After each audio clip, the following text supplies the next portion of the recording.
Assalamualaikum warahmatullahi wabarakatuh. Sahabat Bahaul Story, bagaimana kabar kalian? Semoga selalu dalam keadaan sehat, dimudahkan segala urusan dan dilancarkan rezekinya. Amin ya robbal alamin. Resep obat darah rendah dari Abu Nawas untuk si kikir. Alkisah. Suatu hari Abu Nawas berkunjung ke rumah temannya. Kebetulan temannya ini termasuk golongan orang yang bakhil atau kikir. Saat Abu Nawas berkunjung ke rumah si kikir tadi, kebetulan si kikir ini sedang dilanda demam yang tinggi. Tak begitu lama, datanglah tabib yang akan memeriksa si kikir. Setelah memeriksa, sang tabib pun memberitahukan kepada si kikir perihal penyakit yang sedang dideritanya.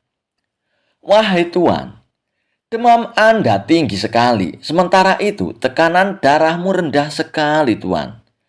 Demam tuan akan sembuh jika tekanan darah tuan naik, jelas sang tabib kepada si kikir. Mendengar penjelasan sang tabib, Abu Nawas tanpa sengaja nyeletuk. Wahai tabib, aku tahu bagaimana membuat tekanan darah temanku yang kikir ini naik dengan cepat. Celetuk Abu Nawas. Bagaimana Abu Nawas? Tanya sang tabib dengan penasaran. Wahai tabib, makanlah semua makanan di rumah si kikir ini di hadapannya. Aku yakin darahnya akan naik dengan cepat dan demamnya pun akan segera hilang. Jawab Abu Nawas. Mendengar jawaban Abu Nawas, sang tabib pun tertawa terbahak-bahak. Sementara teman Abu Nawas yang pelit alias kikir bin bakhil itu hanya diam saja dan memalingkan wajahnya dari Abu Nawas dan sang tabib. Kisah Abu Nawas mengerjai orang yang kikir. Dikisahkan, Abu Nawas kedatangan orang kikir. Ia tinggal bersama istri dan anak-anaknya di sebuah rumah yang cukup besar.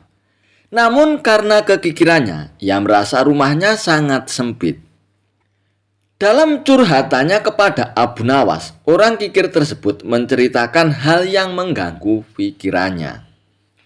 Ia menginginkan rumah yang cukup luas, akan tetapi tanpa mengeluarkan biaya sedikit pun. Bagaimana caranya Abu Nawas dan mohon beri jalan keluarnya? Pinta orang kikir itu kepada Abu Nawas. Setelah menyimak dengan seksama apa yang dibicarakan oleh lelaki itu, Abu Nawas pun kemudian berpikir sejenak. Muncullah sebuah ide untuk memberi pelajaran kepada orang kikir tersebut. Apabila engkau menginginkan kediamanmu menjadi lebih luas, sekarang belilah sepasang ayam dan buatkan kandangnya di dalam rumahmu. Setelah 3 hari datanglah lagi ke sini dan laporkan kepadaku bagaimana keadaan rumahmu nantinya. Ucap Abu Nawas kepada orang kikir tersebut. Meski kurang paham akan maksud Abu Nawas, karena orang kikir ini sudah percaya kepada Abu Nawas, orang kikir itu pun menuruti perintah Abu Nawas. Ia pun segera membeli sepasang ayam dan dibuatkan kandang di dalam rumahnya. Setelah 3 hari berlalu, orang kikir itu pun datang lagi ke rumah Abu Nawas. Bagaimana sekarang? Apakah rumahmu menjadi tambah luas? Tanya Abu Nawas. Orang kikir itu pun menjawab, bukannya tambah luas, tetapi rumahku menjadi kacau karena ayam-ayam itu Abu Nawas. Tak hanya membuat rumahku jadi bau, tapi juga berantakan. Ucap orang kikir tersebut. Kalau begitu, sekarang tambahkan sepasang bebek dan buatkan kandang lagi. Dan kembalilah kemari dalam 3 hari, kata Abu Nawas. Orang kikir itu pun malah kaget mendengar perkataan Abu Nawas. Namun ia pun tidak berani membantah perintah Abu Nawas. Hanya menggerutu dalam hatinya. Ia pun segera membeli sepasang bebek dan juga membuatkan kandangnya di dalam rumah. Selepas 3 hari, orang kikir itu pun datang lagi ke rumah Abu Nawas.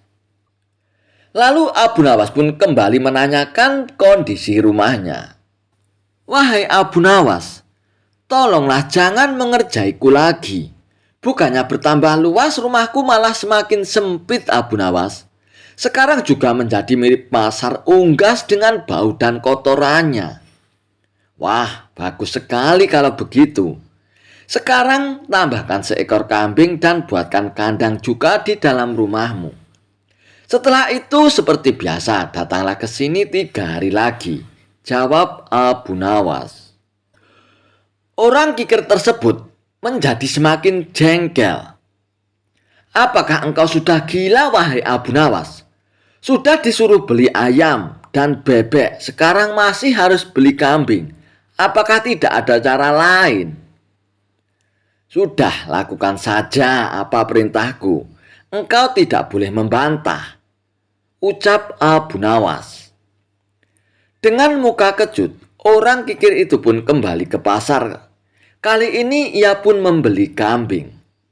3 hari kemudian, seperti biasanya, orang kikir itu pun datang lagi ke rumah Abu Nawas.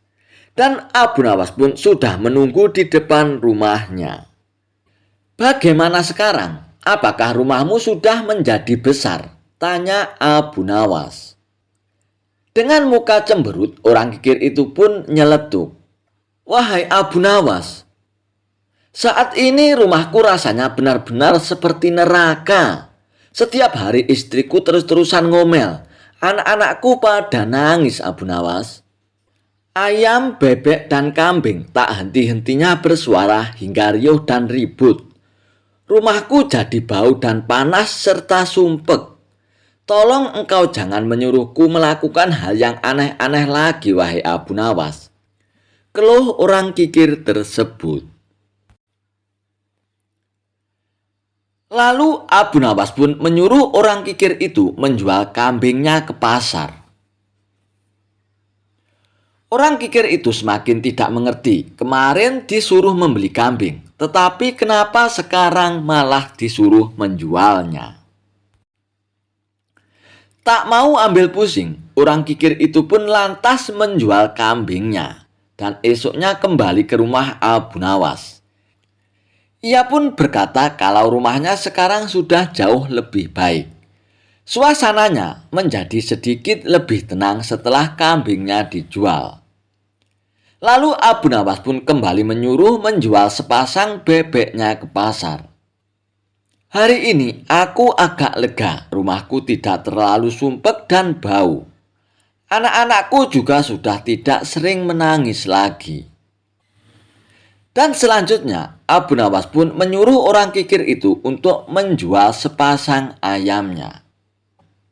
Setelah menjual sepasang ayamnya, orang kikir itu pun kemudian esok harinya datang lagi ke rumah Abu Nawas. "Kulihat wajahmu berseri-seri, apakah sudah ada perubahan di rumahmu?" tanya Abu Nawas. Orang kikir itu pun tersenyum. "Rumahku sekarang rasanya sudah lega. Ayam, bebek, dan kambing berikut kandangnya sudah tidak ada lagi. Di rumahku tidak berisik lagi dan tidak berbau lagi. Istriku pun sudah tidak ngomel-ngomel. Dan anak-anakku juga tidak rewel lagi, Abu Nawas," ucap orang kikir tersebut. Abu Nawas pun kemudian berkata, "Engkau sekarang bisa melihat, rumahmu terasa lebih luas kan? Padahal tidak menambahkan apapun. Ketahuilah, sebenarnya rumahmu itu sudah cukup luas. Hanya saja hatimu sempit sehingga tidak bisa melihat hal itu. Mulai sekarang, engkau harus banyak-banyak bersyukur. Di luar sana masih banyak orang yang tidak memiliki rumah sepertimu." Mendengar penjelasan Abu Nawas, orang kikir itu pun hanya menganggukkan kepalanya dan merasa bersalah. Kisah Abu Nawas melawan 3 orang bijak. Dikisahkan, pada suatu hari, 3 orang bijak memasuki kampung Abu Nawas. Penduduk sepakat untuk menghadapi ketiga orang itu. Maka mereka sodorkan si cerdik Abu Nawas. Saya yakin Abu Nawas bisa mengatasi 3 orang itu, ujar salah seorang dari penduduk. Singkat cerita, Abu Nawas pun akhirnya setuju menghadapi 3 orang bijak itu. Dan adu kepintaran antara Abu Nawas dengan ketiga orang itu bertempat di lapangan bola, sehingga masyarakat pun bisa menonton. Setelah waktu yang ditentukan tiba, maka berkumpullah penduduk setempat. Abu Nawas tampak santai. Ia selalu memberikan senyuman kepada setiap orang yang mendekatinya. Acara pun akhirnya dimulai. Masing-masing kontestan memperkenalkan diri. Sebagai penghormatan, juru mempersilakan ketiga orang itu untuk bertanya kepada Abu Nawas. Ketiga orang itu pun sangat senang mendapat kesempatan bertanya duluan kepada Abu Nawas. Maka dengan congkaknya, orang pertama pun bertanya kepada Abu Nawas. Di mana sebenarnya pusat bumi ini, wahai Abu Nawas yang tolol? Abu Nawas pun tersenyum walaupun dibilang tolol. Lalu ia pun menjawab, itu sih gampang. Kalau begitu katakan di mana? Tempatnya di bawah telapak kaki saya, saudara, ujar Abu Nawas dengan senyuman sambil merapatkan kakinya dan sedikit membungkuk. Rupanya jawaban Abu Nawas itu membuat orang kedua tidak terima. Ia langsung berkata dengan keras, bagaimana saudara bisa membuktikan hal itu? Ukur saja sendiri, jawab Abu Nawas dengan enteng. Tampaknya jawaban itu telah membuat orang pertama tertegun dan hanya bisa diam saja. Untuk itulah tiba giliran orang kedua mengajukan pertanyaan kepada Abu Nawas. Hai Abu Nawas, berapa banyak jumlah bintang di langit? Pertanyaan yang nyaris sama dan pasti bisa dijawab oleh Abu Nawas. Dan dengan mudahnya Abu Nawas pun menjawab, bintang-bintang yang ada di langit itu jumlahnya sama dengan rambut yang tumbuh di keledai itu, kata Abu Nawas sambil menuding keledai yang sedang makan rumput. Kalau Anda tidak percaya, hitung saja rambutnya yang ada di keledai itu. Nanti saudara akan tahu kebenarannya. Hai Abu Nawas, bagaimana bisa kami akan menghitung rambut keledai itu? Makanya, kalau kamu bisa menghitung bulu keledai itu, pasti jumlahnya akan sama dengan jumlahnya bintang. Kalau tidak percaya, hitung saja, jawab Abu Nawas dengan entengnya. Mendengar jawaban Abu Nawas, kedua orang itu pun akhirnya tutup mulut. Sekarang tampillah orang ketiga. Orang ini konon paling cerdas di antara yang lain. Ia memang agak terganggu oleh kecerdikan Abu Nawas. Dan dengan ketusnya, ia pun bertanya kepada Abu Nawas. Tampaknya saudara tahu banyak mengenai keledai. Coba saudara katakan kepadaku, berapa jumlah bulu yang ada di ekor keledai itu? Sebuah pertanyaan yang tidak kreatif dan nyaris mirip dengan pertama dan kedua. Ini tentu saja membuat Abu Nawas tertawa mengejek. Hahaha, aku tahu jumlahnya itu. Jumlah bulu yang ada di ekor keledai ini ada sama dengan rambut yang ada di janggut saudara, jawab Abu Nawas dengan senyum-senyum. Bagaimana saudara bisa membuktikan hal itu? Tanya orang ketiga penasaran. Itu mudah saja. Begini saudara, Saudara mencabut sehelai bulu dari ekor keledai. Kemudian saya akan mencabut sehelai rambut yang ada di janggut saudara. Nah, kalau sama, maka yang aku katakan adalah benar. Namun kalau tidak, berarti saya keliru, jawab Abu Nawas. Tentu saja orang ketiga itu dibuat mati kutu oleh Abu Nawas. Bisa dibayangkan sakitnya jika rambut di janggut itu dicabut satu persatu sejumlah bulu ekor keledai. Dan orang ketiga tak terima dengan cara menghitung demikian, hanya saja ia tak bisa berkutik. Para penonton pun menganggap Abu Nawaslah pemenangnya. Kisah Abu Nawas dan hakim yang angkuh. Kisah lucu Abu Nawas kali ini tentang hakim yang angkuh yang hendak mempermalukan Abu Nawas. Dikisahkan, suatu hari seorang hakim angkuh mendatangi rumah Abu Nawas. Hakim itu penasaran dengan kecerdikan Abu Nawas yang masyhur.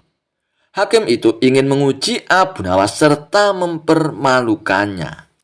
Sang hakim yang angkuh itu pun bahkan yakin akan bisa membuat Abu Nawas malu. Assalamualaikum ya Abu Nawas.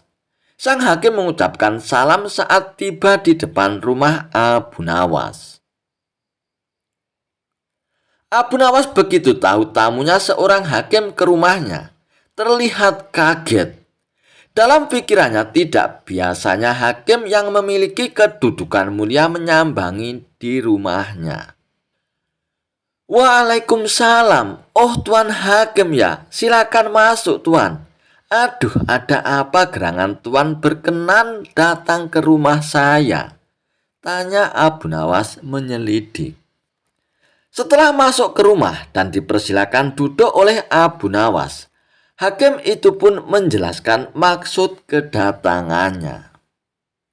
Saya ingin silaturahmi saja dengan Tuan Abu Nawas.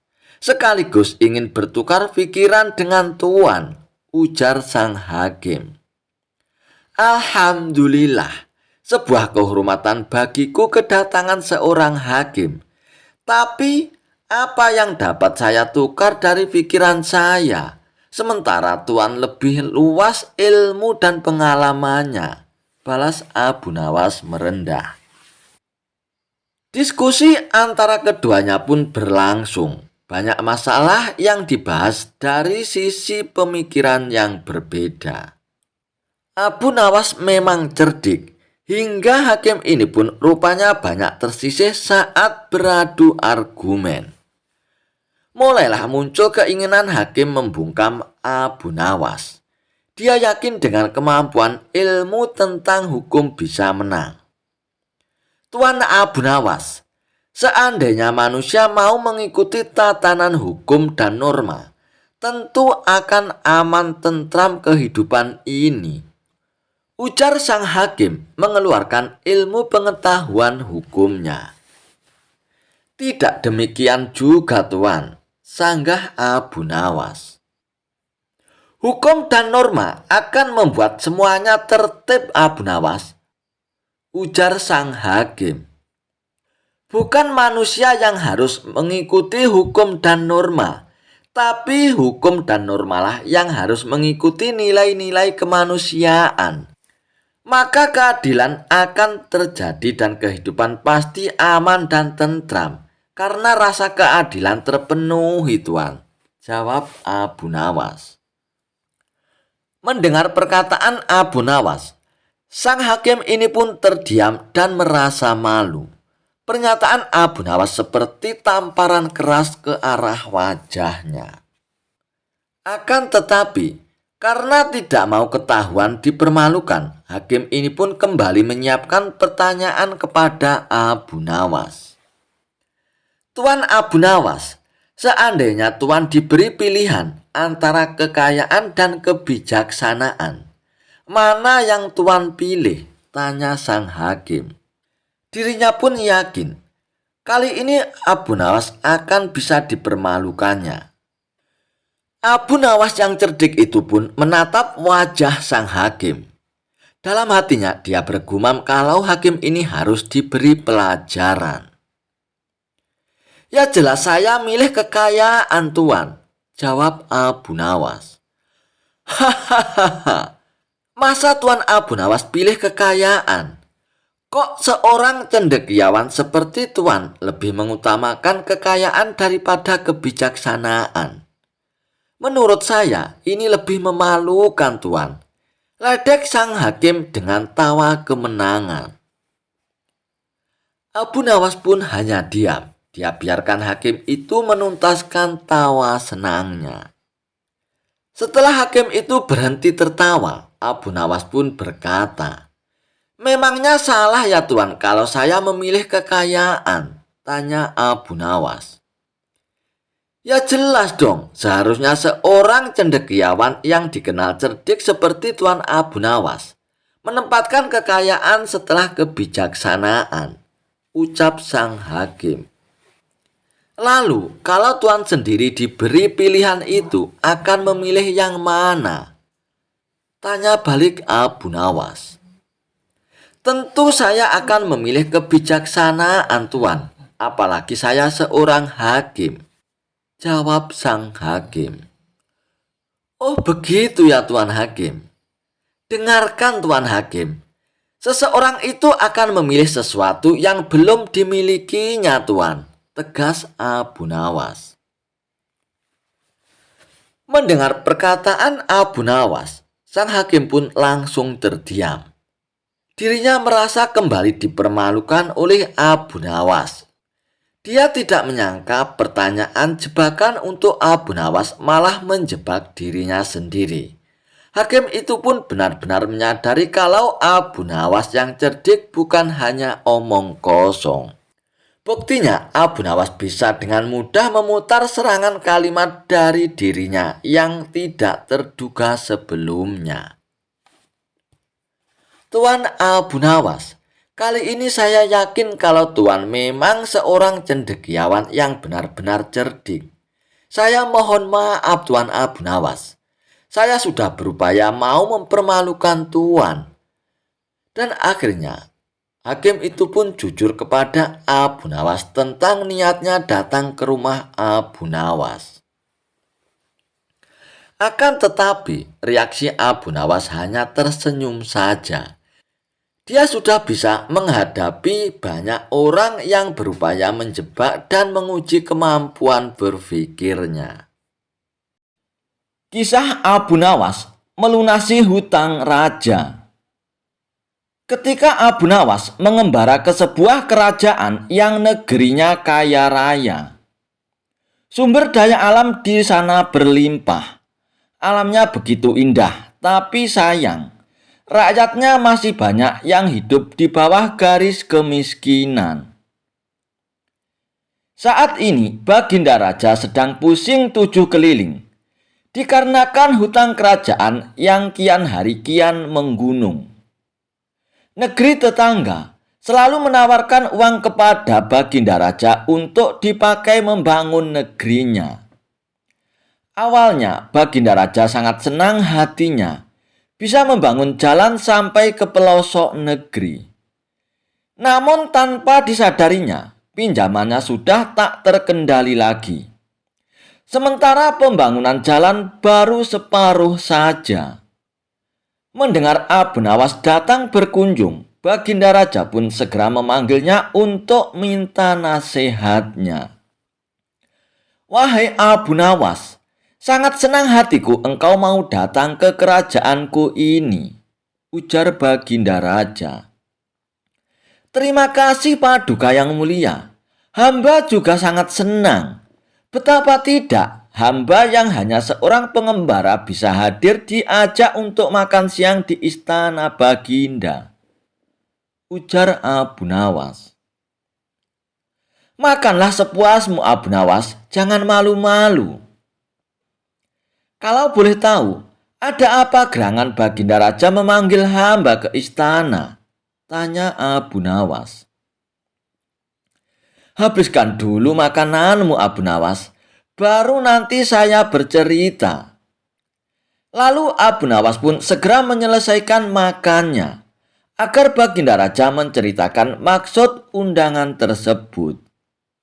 Abu Nawas, tidak enakkah makananku ini? Begitu tergesa-gesanya kau makan, tanya Baginda Raja.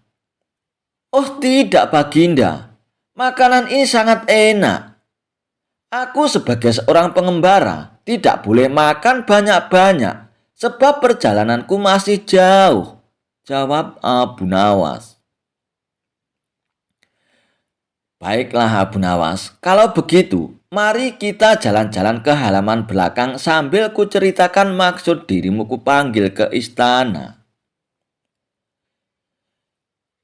Dengan hati yang sangat berdebar-debar, akhirnya Abu Nawas pun mengikuti Baginda Raja dari sebelah kanan beliau. Begini Abu Nawas, aku saat ini sangat pusing 7 keliling. Aku berusaha keras sekuat tenaga agar hidup rakyatku sejahtera Abu Nawas. Namun yang terjadi malah sebaliknya. Negeriku terlilit hutang. Apa yang harus aku lakukan Abu Nawas? Tutur Baginda Raja. Loh, kenapa kok bisa terlilit hutang? Bukankah negeri ini sangat kaya raya Paduka? Itulah Abu Nawas. Memang negeri ini sangat kaya, namun rakyatku tak mampu mengelolanya. Maka sumber daya alam seperti tambang emas dan minyak bumi dibantu oleh negeri tetangga untuk mengelolanya. Semuanya berjalan dengan baik, tidak ada yang salah. Lalu kenapa bisa hutang Baginda jika tidak ada yang salah? Begini Abu Nawas, banyak negeri tetangga menawarkan pinjaman. Mereka bilang, jika seluruh rakyat ingin menikmati kekayaan negeri ini, maka aku harus membangun jalan raya sampai ke pelosok negeri. Jadilah aku bangun jalan-jalan sampai ke negeri pelosok. Tapi apa yang terjadi? Negeriku ini kan sangat luas, sehingga butuh biaya yang sangat besar untuk membangun jalan. Kini sebelum pembangunan itu tuntas, hutangku telah menggunung Abu Nawas. Memang negeri tetangga tidak mempermasalahkan hutang tersebut. Cuma aku sangat resah. Jika aku lanjutkan pembangunan ini, bisa jadi negeri ini tidak mampu lagi membayar hutang itu. Dan alhasil bisa saja tergadai semuanya. Tutur Baginda Raja. Mendengar itu, Abu Nawas pun terdiam beberapa saat dan memikirkan cara yang jitu. Tak lama kemudian, Abu Nawas pun membisikkan sesuatu ke telinga Baginda Raja. 2 hari sejak Abu Nawas ke istana, maka diundanglah raja-raja negeri tetangga yang telah meminjamkan uang ke kerajaan Baginda Raja. Ada 4 orang raja yang diundang, yakni Raja Negeri Utara, Raja Negeri Barat, Raja Negeri Timur, dan Raja Negeri Selatan. Mereka diundang untuk mengikuti sayembara. Begini teman-teman raja dari negeri utara, negeri barat, negeri timur, dan negeri selatan. Maksud dan tujuan saya mengundang rekan-rekan sekalian adalah untuk mengadakan sayembara. Sayembara apa itu? Serentak keempat raja negeri tetangga itu bertanya. Baginda Raja pun berkata, sayembara untuk mendapatkan kekayaan alam negeriku ini. Jika teman-teman sekalian bisa menjawab pertanyaan dari Abu Nawas yang kebetulan berkunjung ke negeriku ini, maka teman-teman berhak mendapatkan salah satu sumber daya alam yang kalian kehendaki. Tetapi jika tidak bisa menjawab, maka hutangku kepada negerimu akan lunas. Bagaimana? Setujukah kalian semua? Tanya Baginda Raja. Sesaat, keempat raja itu pun terdiam. Mereka berpikir keras untung dan ruginya untuk mengikuti sayembara itu. Raja Negeri Utara pun berkata, aku sih tidak keberatan. Raja Negeri Barat pun berkata, Aku juga setuju. Raja negeri timur pun berkata, "Oh, boleh-boleh." Dan Raja negeri selatan pun menjawab, "Ayo Abu Nawas, keluarkan pertanyaanmu, biar seluruh kekayaan alam negeri ini bisa berpindah ke negeriku." Dengan tidak membuang-buang waktu, maka naiklah Abu Nawas ke podium untuk memberikan pertanyaan sayembara itu. "Wahai para raja, pertanyaannya mudah saja, yakni manakah yang lebih dulu telur atau ayam? Dan alasannya harus masuk akal." Raja negeri utara pun menjawab, "Telur pasti lebih dulu." "Apa alasannya?" Raja negeri utara pun menjawab, "Tidak mungkin ayam lebih dulu, karena ayam berasal dari telur. Kalau begitu, siapa yang mengerami telur?" Raja negeri utara itu pun terdiam dengan wajah pucat. Ia tidak bisa menjawabnya lagi, dan terbayang hutang Baginda Raja akan lunas dengan sendirinya. Lalu Raja negeri barat pun menjawab, "Ayam lebih dulu. Berikan alasannya." Raja negeri barat pun menjawab, "Ayam betina dibuahi oleh ayam jantan, sehingga dia bisa bertelur. Makanya ayam tercipta lebih dulu." "Lalu dari mana asalnya ayam?" Raja negeri barat pun menjawab, "Dari telur lah." "Nah, berarti bukan ayam yang lebih dulu kan?" Mendengar itu, tenggorokan Raja negeri barat pun mendadak menjadi tersekat. Ia pun tidak bisa berkata-kata lagi. Lalu Raja negeri timur pun juga menjawab, "Ayam dan telur sebenarnya tercipta bersamaan." "Kenapa begitu?" Raja negeri timur pun menjawabnya lagi, "Tidak mungkin ada ayam kalau tidak ada telur yang menetas. Tidak mungkin juga ada telur kalau tidak ada ayam. Bukankah ayam betina bertelur harus dibuahi oleh ayam jantan?" Mendengar itu, mendadak Raja negeri timur pun menangis terseduh-seduh. Ia pun tidak bisa menjawabnya lagi. Dan kini giliran Raja negeri selatan untuk menjawabnya. Ayam jantan lebih dulu, karena tanpa dibuahi oleh ayam jantan, tidak mungkin ayam betina bisa bertelur. "Lalu ayam jantan dari mana datangnya?" Raja negeri selatan pun tidak bisa menjawab. Ia pun hanya termenung. Ia meratapi dan teringat tentang hutang Baginda Raja. Lalu Baginda Raja pun berkata, "Wahai Abu Nawas, sebenarnya mana yang lebih dulu antara telur dan ayam?" Lalu Abu Nawas pun menjawab, "Ya tentu lebih dulu telur daripada ayam, Baginda." Baginda Raja pun bertanya, "Kenapa telur lebih dulu, Abu Nawas?" Abu Nawas pun menjawab, "Ayam bisa mengenali telur, sebaliknya telur tidak bisa mengenali ayam, Paduka." Jawab Abu Nawas. Sesaat seisi ruangan pun terdiam memikirkan jawaban Abu Nawas. Memang kalau dipikir-pikir, memang benar juga jawaban Abu Nawas. Dan alangkah senangnya hati Baginda Raja, karena hutang kerajaan yang telah menggunung mendadak menjadi lunas seketika berkat bantuan Abu Nawas.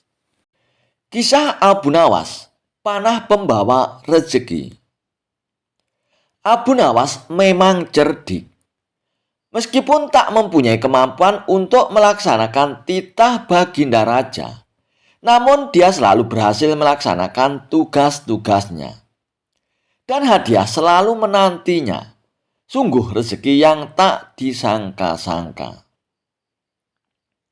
Suatu ketika Abu Nawas diundang oleh Baginda Raja Harun Ar-Rasyid untuk makan bersama di istana. Maka berangkatlah para pengawal kerajaan untuk menjemput Abu Nawas di rumahnya. Tak beberapa lama kemudian, Abu Nawas pun telah sampai di istana dengan pakaian seadanya. Abu Nawas pun langsung diajak berbincang-bincang oleh Baginda Raja di pendopo kerajaan. Dengan berbagai jamuan makanan lengkap dengan minuman yang mewah. Melihat begitu banyaknya makanan, Abu Nawas pun sangat lahap menyantap makanan yang dihidangkan kepadanya. Sementara itu, Baginda Raja masih meneruskan perbincangannya dengan Abu Nawas tentang kekuasaannya. Baginda Raja Harun ar-Rasyid bercerita kepada Abu Nawas terkait dengan luasnya wilayah yang telah dipimpinnya. Namun Abu Nawas nampaknya tidak menggubris. Malah dia sibuk dengan makanan yang tersaji di hadapannya. Tak lama kemudian, Baginda Raja pun mulai melontarkan berbagai pertanyaan kepada Abu Nawas.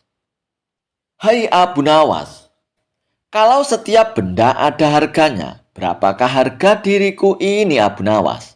Tanya Baginda Raja. Abu Nawas yang masih dalam kondisi kekenyangan setelah makan makanan tersebut, ia pun menjawab sekenanya tanpa berpikir panjang. Hamba kira mungkin sekitar 100 dinar Paduka, jawab Abu Nawas. Keterlaluan sekali engkau ini Abu Nawas. Harga sabukku saja 100 dinar, bentak Baginda Raja. Tepat sekali Paduka. Memang yang saya nilai dari diri Paduka hanya sebatas sabuk itu saja, ujar Abu Nawas. Karena tak ingin lagi dipermalukan oleh Abu Nawas karena kecerdikannya. Kali ini Baginda Raja pun tidak mau lagi mengambil resiko dengan beradu pendapat dengan Abu Nawas. Oleh karena itu, Abu Nawas pun diajak oleh Baginda Raja menuju ke tengah-tengah prajuritnya yang merupakan ahli bela diri dan ketangkasan memanah.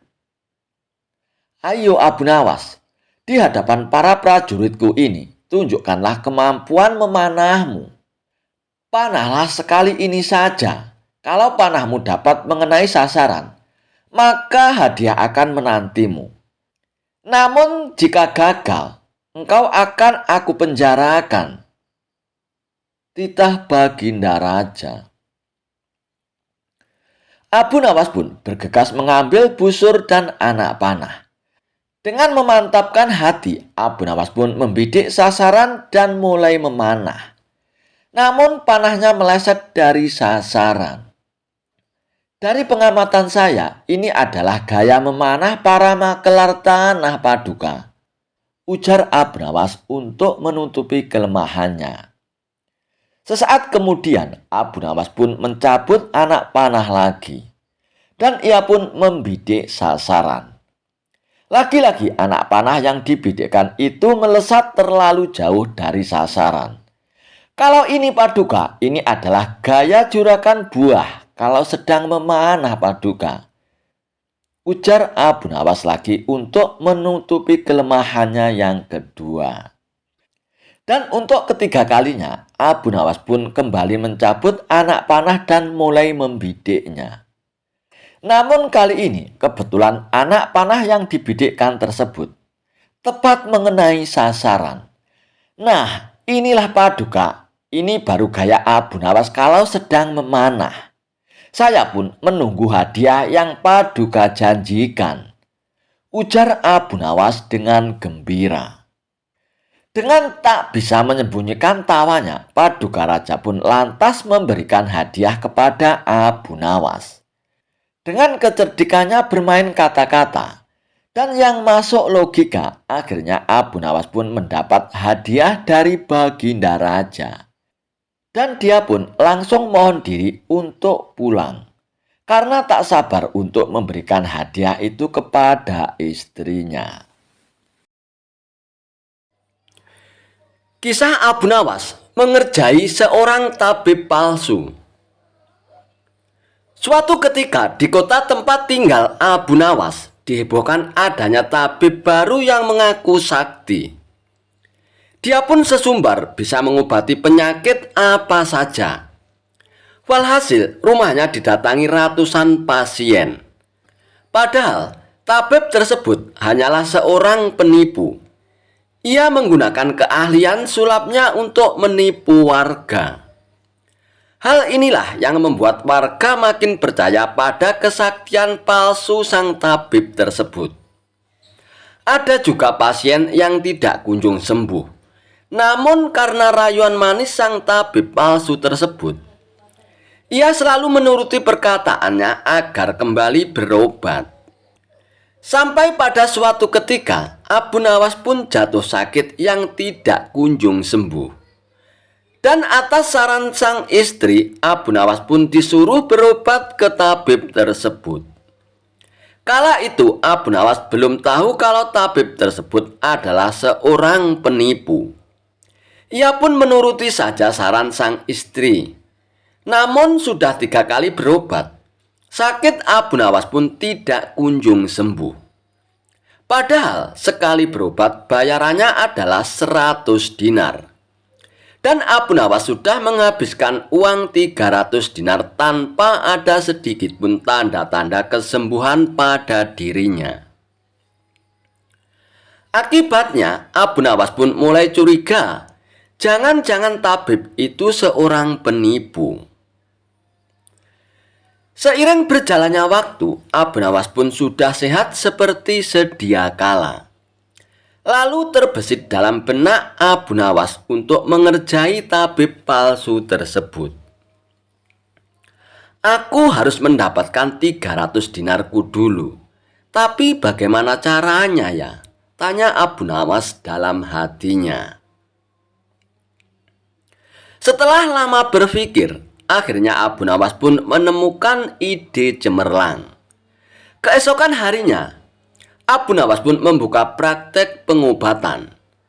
Dan di depan rumahnya dipasang papan bertuliskan sembuh bayar 100 dinar. Kalau tidak sembuh, uang kembali 1000 dinar.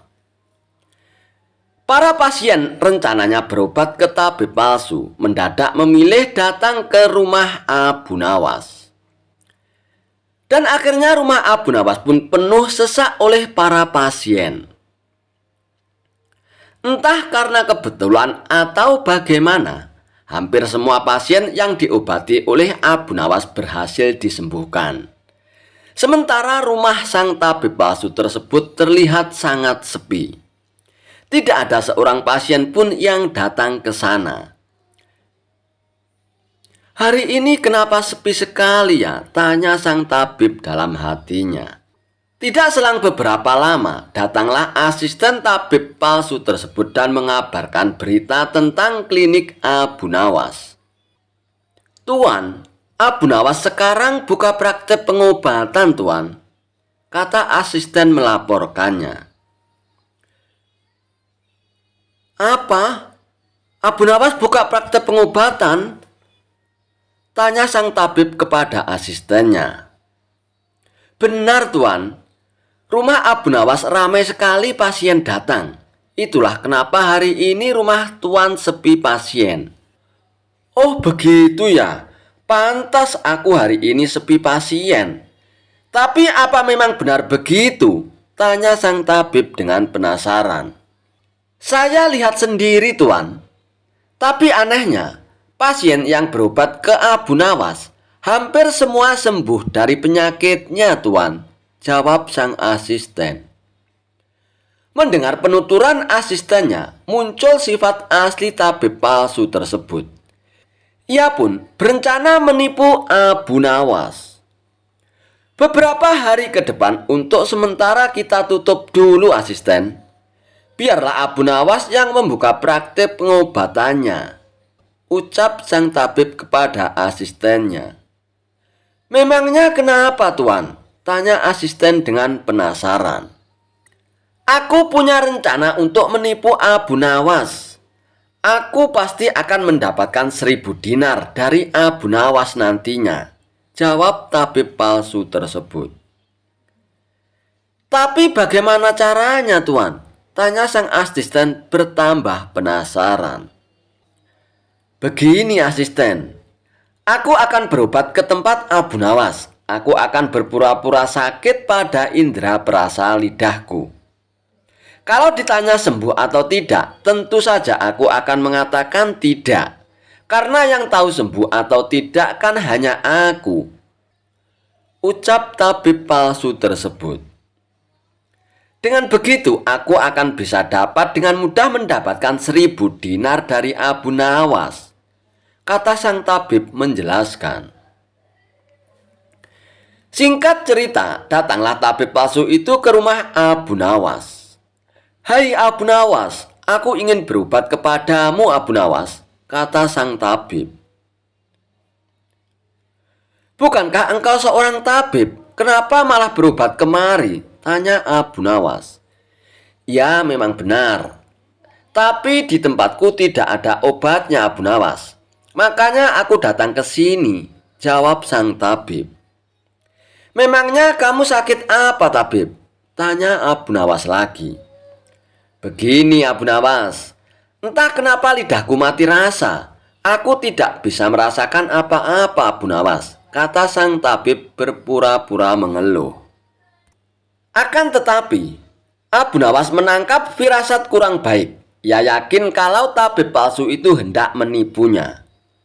Aku tidak akan tertipu untuk yang kedua kalinya. Justru kedatanganmu sudah aku tunggu-tunggu, tabib, ucap Abu Nawas dalam hatinya. Lalu Abu Nawas pun menyuruh sang tabib untuk menunggu di ruang pengobatan. Abu Nawas pun pergi ke belakang dan segera memeras buah jeruk yang sangat asam dan menuangkannya ke dalam gelas. Lalu gelas tersebut diberikan kepada sang tabib. Wahai tabib, ini obatnya sudah jadi, minumlah sekarang, ucap Abu Nawas. Ketika sang tabib meminumnya, mukanya mendadak berkerut menahan rasa kejut. Kamu menipu aku ya Abu Nawas. Ini bukan obat, tapi air jeruk yang sangat kecut Abu Nawas, kata sang tabib dengan emosi. Alhamdulillah. Berarti lidahmu sudah tidak lagi mati rasa tabib. Sekarang bayarlah ongkosnya, yaitu 100 dinar, pinta Abu Nawas. Waduh, aku keceplosan. Gagal lagi rencanaku, pikir sang tabib palsu tersebut. Lalu sang tabib itu pun terpaksa memberikan uang 100 dinarnya kepada Abu Nawas. Tapi sang tabib tidak putus asa. Ia pun terus berusaha agar bisa mendapatkan 1.000 dinar dari Abu Nawas. Hari berikutnya, ia pun kembali mendatangi Abu Nawas. Hai Abu Nawas, aku mau berobat lagi Abu Nawas, kata sang tabib palsu tersebut. Oh silakan tabib, apa lidahmu masih mati rasa lagi? Tanya Abu Nawas meledeknya. Bukan Abu Nawas. Kali ini penyakitnya berbeda, jawab sang tabib. Luar biasa, ternyata kamu punya banyak stok penyakit ya tabib. Kali ini apa penyakitnya? Tanya Abu Nawas lagi. Aku hilang ingatan Abu Nawas, jawab tabib tersebut. Apakah kamu kesandung kasus korupsi tabib? Makanya hilang ingatan, tanya Abu Nawas. Enak saja kamu Abu Nawas. Memangnya aku pejabat apa? Jawab tabib dengan nada protes. Baiklah, sekarang kamu tunggu di sini sebentar. Aku akan mengambilkan obatnya tabib, ucap Abu Nawas. Tidak beberapa lama kemudian, Abu Nawas pun kembali menemui sang tabib palsu. Ini obatnya tabib, silakan diminum, kata Abu Nawas sambil memberikan gelasnya. Aku tidak mau minum air ini Abu Nawas, ucap tabib tersebut. Loh, memangnya kenapa tabib? Katanya ingin sembuh, kok tidak mau minum obatnya, ucap Abu Nawas. Lah ini kan perasan air jeruk seperti kemarin Abu Nawas. Aku tidak mau minum, kata sang tabib menolaknya. Alhamdulillah, tanpa meminumnya pun kamu sudah sembuh, tabib. Sekarang bayar 100 dinar lagi, pinta Abu Nawas.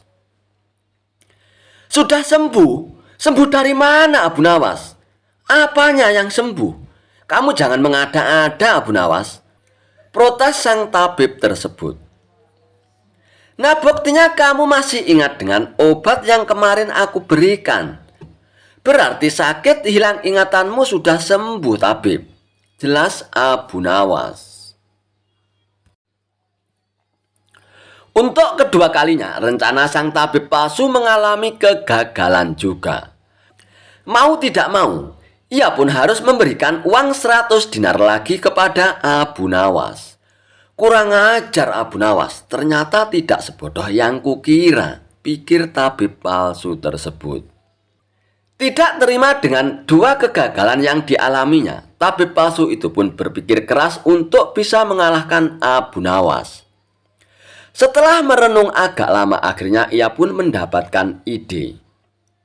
Aku pasti akan berhasil kali ini, ungkap tabib dengan rasa yakin. Kali ini ia pun berpura-pura buta. Si tabib palsu itu pun berjalan ke rumah Abu Nawas dengan bantuan tongkat di tangannya. Setelah tiba di tempat Abu Nawas pun sempat kaget dengan penuh rasa iba. Abu Nawas pun bertanya kepada sang tabib, "Apa yang menimpamu, tabib, dan mengapa kamu bisa seperti ini?" Si tabib palsu itu pun menjawab, "Tolonglah aku, Abu Nawas, mataku tiba-tiba buta, sembuhkanlah aku, Abu Nawas," ucap tabib tersebut. Tabib palsu itu pun kemudian dipersilakan masuk dan duduk di ruang pengobatan oleh Abu Nawas. Setelah mengamati dengan seksama, Abu Nawas pun akhirnya menyadari bahwa itu adalah tipuan belaka. Namun Abu Nawas tidak pernah kehilangan akal. Ia punya cara lain untuk menghadapinya. "Sepertinya penyakit kebutaanmu sudah sangat parah, tabib. Maafkan aku untuk kali ini tidak mampu mengobatinya, tabib," ucap Abu Nawas berpura-pura sedih. Mendengar jawaban tersebut, sang tabib langsung kegirangan. Akhirnya bisa mengelabui Abu Nawas juga kali ini aku. "Terus bagaimana ini, Abu Nawas? Padahal aku berharap banyak kepadamu," kata sang tabib berpura-pura. "Iya, mau bagaimana lagi, tabib?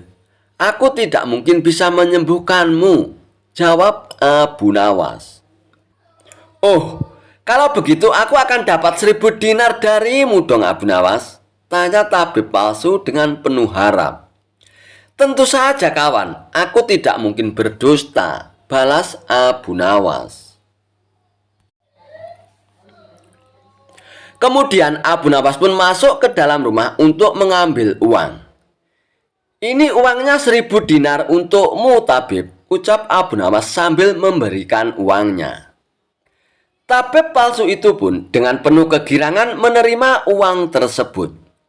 Tapi setelah uangnya dihitung, ia langsung murka. "Hai Abu Nawas, kenapa hanya 10 dinar yang kau berikan?" tegas tabib palsu dengan emosi. "Hai tabib, dari mana kamu tahu kalau jumlahnya hanya 10 dinar? Tanya Abu Nawas balik. "Uangnya memang ada 10, tapi pecahannya 1 dinar saja ini. Bukan 100 dinar, Abu Nawas.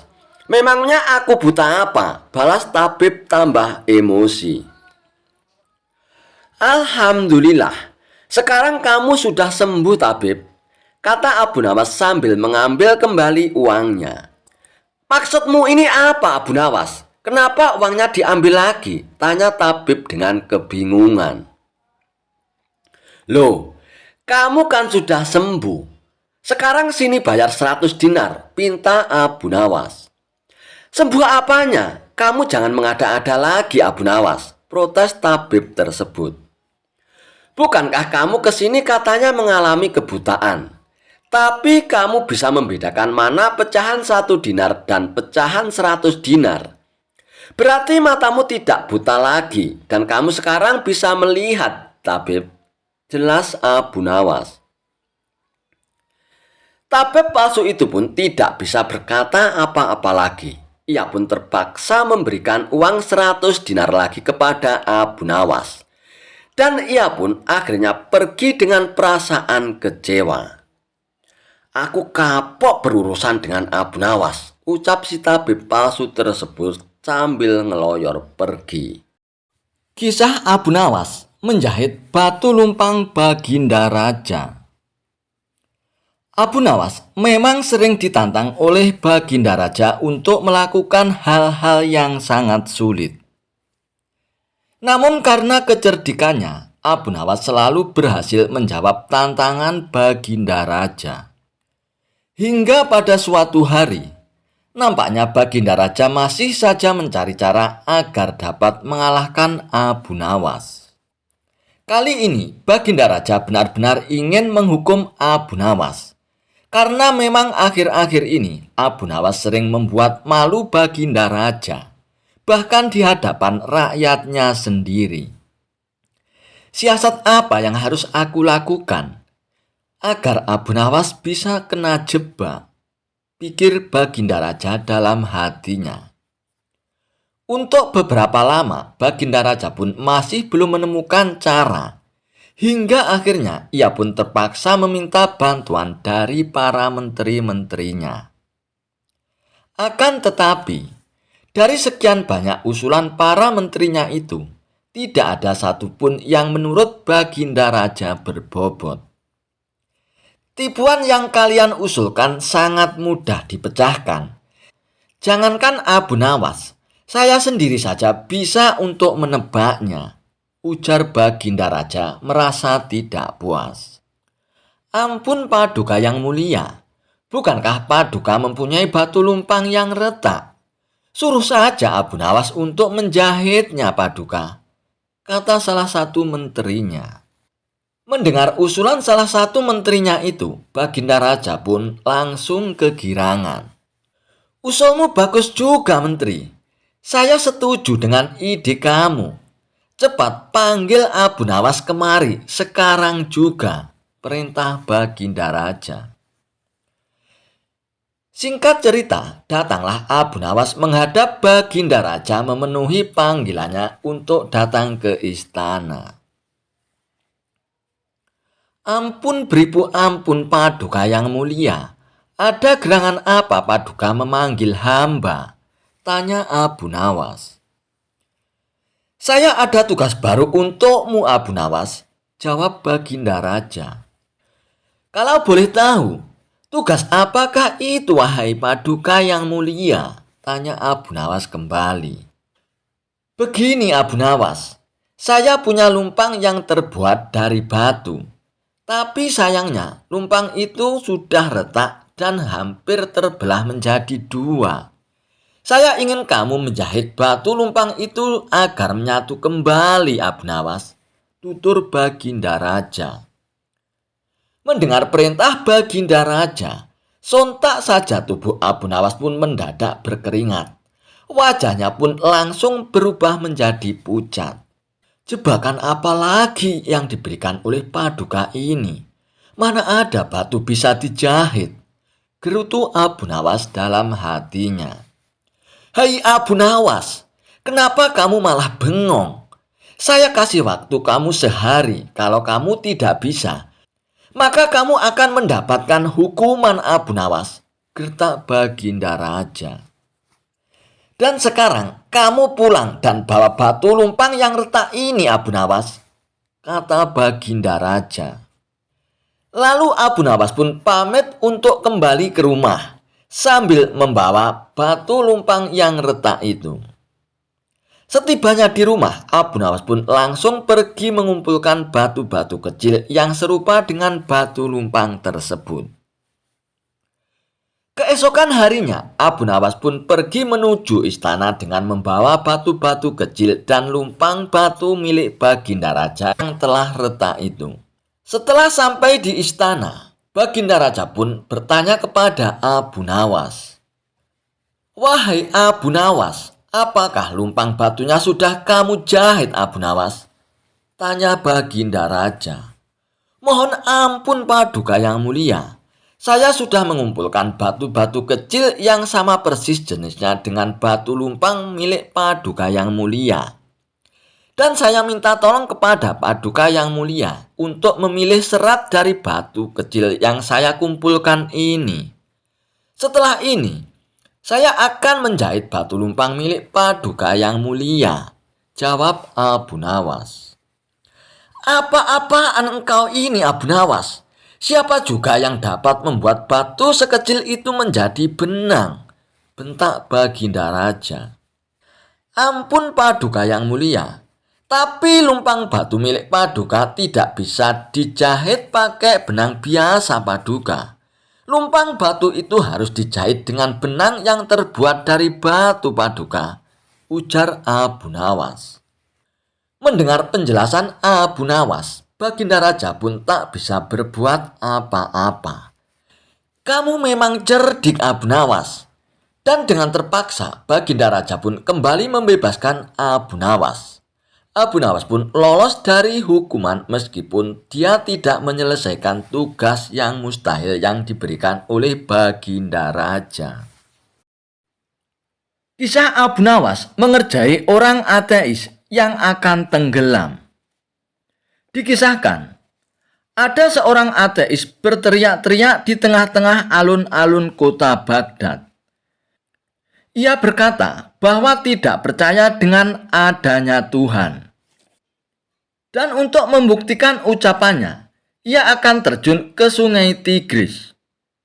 "Kalaupun Tuhan memang ada, Dia pasti akan menolongku agar tidak mati tenggelam," teriaknya di hadapan orang-orang.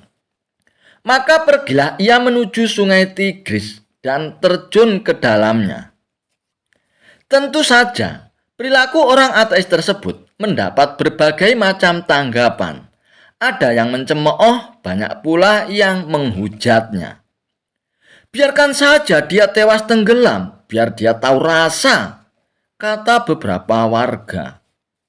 Namun dari sekian banyak orang yang jengkel dengan sikapnya, ternyata ada saja yang merasa kasihan dan hendak menolongnya.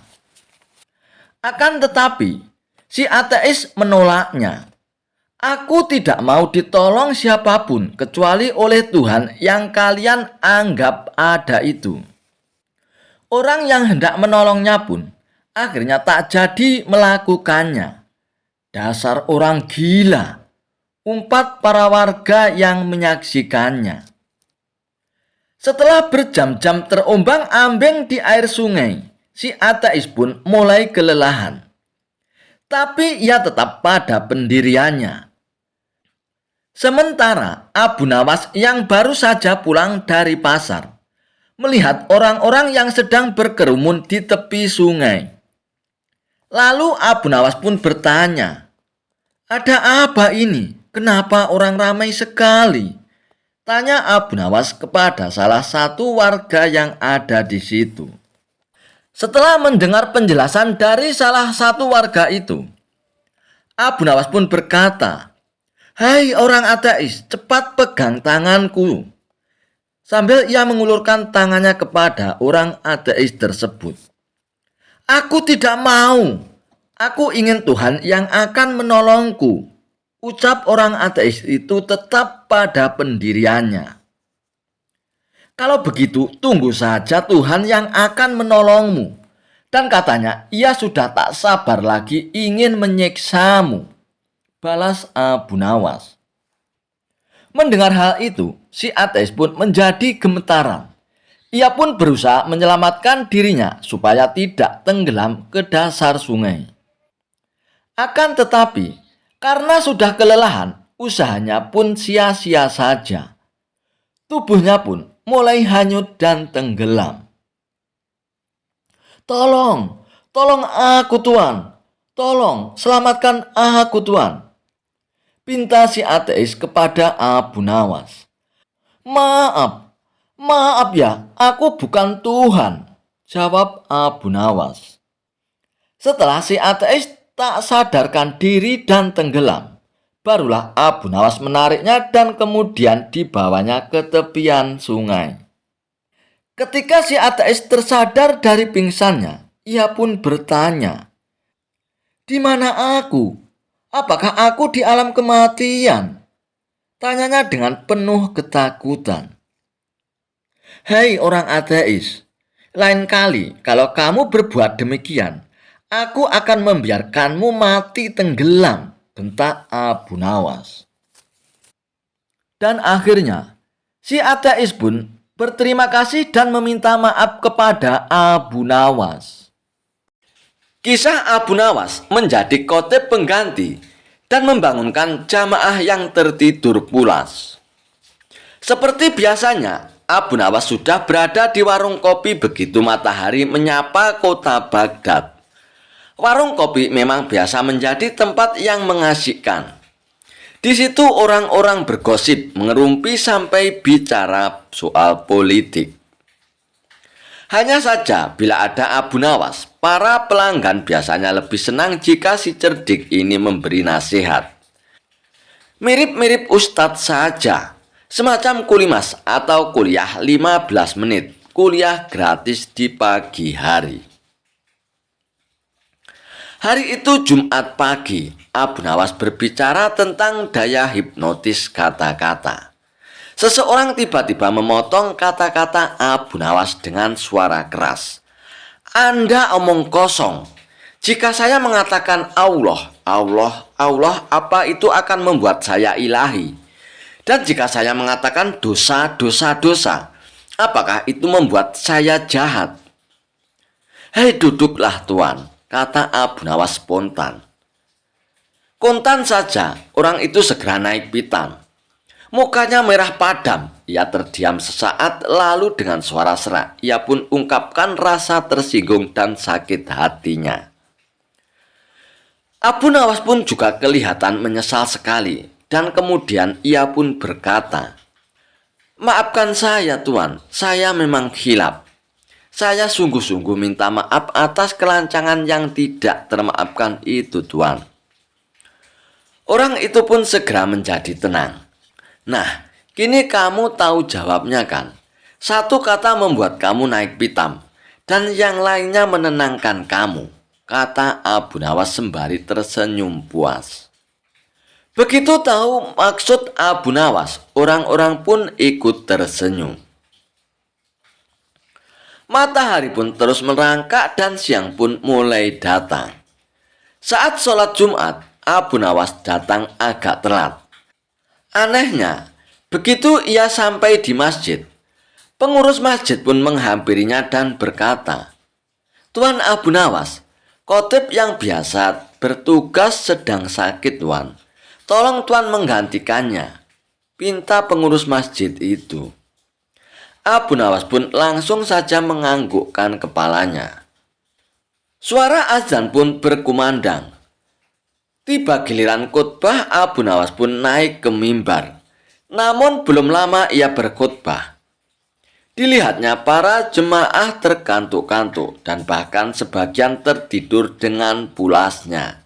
Maka Abu Nawas pun berteriak, "Abi, Abi, Abi!" Dan segera saja seisi masjid pun terbangun, membelalak dengan pandangan kaget, menoleh ke kanan dan ke kiri. Sebagian ada yang langsung bertanya, "Di mana apinya?" Namun Abu Nawas pun meneruskan khutbahnya, seolah-olah tak acuh pada pertanyaan mereka. "Api yang dahsyat di neraka bagi mereka yang lalai dalam beribadah," tutur Abu Nawas. Suatu hari, Abu Nawas merasa sedih karena kehilangan burung yang amat disayanginya. Tidak ingin kesedihannya berlarut-larut, ia pun berinisiatif membeli burung yang baru. Maka pergilah Abu Nawas ke pusat kota untuk membeli burung. Setibanya di pasar, Abu Nawas pun langsung mendatangi salah satu toko yang menjual beraneka macam burung. "Anda mencari burung jenis apa Tuan?" tanya penjual burung kepada Abu Nawas. "Aku mau lihat-lihat dulu Tuan," nanti kalau sekiranya ada yang cocok, baru nanti aku beli, jawab Abu Nawas. Lalu tanpa sengaja, Abu Nawas pun melihat ada burung yang sangat indah. Bulunya warna-warni dan kemilau. Burung apa ini, Tuan? Aku baru melihatnya, tanya Abu Nawas. Oh, ini burung dari India, Tuan. Apakah Tuan berminat? Jawab si penjual burung. Iya, Tuan, aku tertarik sekali. Tapi apa burung ini bisa berkicau? Tanya Abu Nawas lagi. Waduh, sayang sekali, Tuan. Burung ini tidak bisa berkicau.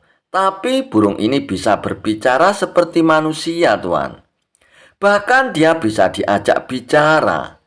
Dan satu lagi, Tuan, burung ini sangat cerdik, jelas si penjual burung. Benarkah, Tuan? Tanya Abu Nawas dengan penasaran. Dan untuk membuktikannya, Abu Nawas pun lalu coba mengajaknya bicara. Dan benar saja, burung itu pun bisa diajak bicara layaknya manusia. Baiklah, Tuan, aku beli burung ini, kata Abu Nawas. Setelah transaksi pembayaran selesai, Abu Nawas pun langsung membawa pulang burung tersebut. Setibanya di rumah, ia pun menaruh burungnya dalam sebuah sangkar yang indah. Lalu ketika saat Abu Nawas sedang asik bercengkrama dengan si burung, tiba-tiba datanglah beberapa pengawal istana ke rumah Abu Nawas. Tuan Abu Nawas, Anda diperintahkan Baginda Raja untuk menghadap sekarang, kata salah satu pengawal istana. Oh, baiklah pengawal, aku akan segera ke sana. Kalian pergilah dulu, nanti aku akan menyusulnya, balas Abu Nawas. Singkat cerita, Abu Nawas pun datang ke istana menghadap Baginda Raja. Ternyata Baginda Raja akan mengutus Abu Nawas pergi ke negeri India untuk suatu keperluan. Sepulangnya dari istana, Abu Nawas pun langsung berkemas dan bersiap-siap. Tidak lupa, ia juga berpamitan kepada burungnya yang baru itu. Hai burungku, aku tahu kau berasal dari India, dan Baginda Raja akan mengutusku ke negerimu. Apa kau punya permintaan? Barangkali kau kangen dengan makanan India. Aku bisa membawakannya untukmu, kata Abu Nawas. Aku mohon dan aku minta kepadamu, lepaskan aku dari sangkarku ini. Itu permintaanku, jawab si burung. Kalau itu permintaanmu, aku tidak bisa. Aku tidak mungkin melepaskanmu. Aku membelimu dengan harga yang mahal. Kau sudah menjadi milikku sekarang, ujar Abu Nawas. Baiklah, kalau kau memang tidak bisa melepaskanku, tapi bila permintaan keduaku ini kau penuhi, aku akan sangat senang, balas si burung. Apa permintaan keduamu itu? Tanya Abu Nawas. Aku minta tolong kepadamu jika kau telah sampai ke negeri India. Pergilah ke sebuah hutan di desa sana. Kabarkanlah kepada saudara-saudaraku bahwa saat ini aku berada dalam sangkar di rumahmu. Melalui kabar ini, aku berharap mereka tidak gelisah mencariku. Itulah permintaan keduaku, tutur si burung. Memangnya semua burung yang jenisnya sepertimu bisa mengerti bahasa manusia ya? Tanya Abu Nawas. Iya, mereka yang jenisnya sepertiku pasti bisa mengerti bahasa manusia dan bisa bicara seperti aku, jawab si burung. Baik, aku akan berusaha memenuhi permintaan keduamu, ucap Abu Nawas. Singkat cerita, sampailah Abu Nawas di negeri India. Ia pun langsung melaksanakan tugas dari Baginda Raja. Setelah tugas-tugasnya selesai, barulah Abu Nawas menuju hutan di desa yang dimaksud oleh burungnya. Dan tidak disangka-sangka, baru saja memasuki hutan beberapa puluh meter, Abu Nawas melihat sekawanan burung hinggap di sebuah dahan pohon tepat di atas kepalanya.